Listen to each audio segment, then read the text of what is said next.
Si je peux, hein, si vous me donnez l'autorisation. Ah mais, je vous en prie, monsieur Mirand. Merci, monsieur Le Bigre. Faites donc. Merci.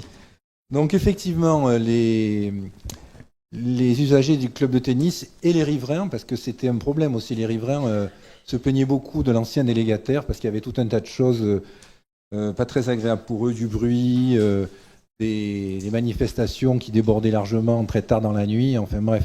Donc tout ça a l'air d'être en voie de résolution et d'amélioration, donc bravo à ce nouveau délégataire, mais malgré tout, il y a encore quelques pistes qui pourraient, me semble-t-il, guider l'action du délégataire et l'encadrement que la commune exerce dessus pour les mois et les années à venir.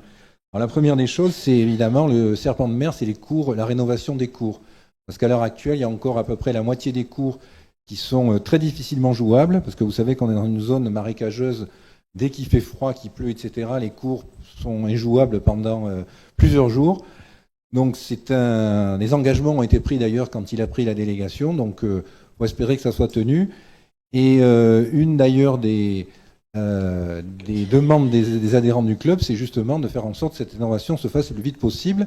À la nuance près, par contre, par rapport à ce qui avait été acté quand il a repris la délégation, c'est l'évolution du padel. Bon, il y a une incertitude sur un des cours qui pourrait peut-être être transformé en padel.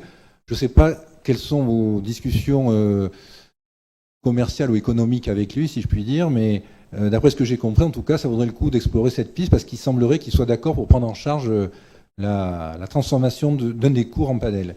Donc ça, c'est une première piste à explorer. Puis alors, il y a une deuxième chose qui est intéressante dans ce qui se passe aujourd'hui autour du club, c'est l'évolution aussi du clubhouse. Enfin, maintenant, c'est un restaurant. Enfin, c'est l'activité sociale autour des cours qui a pris une dimension de plus en plus importante.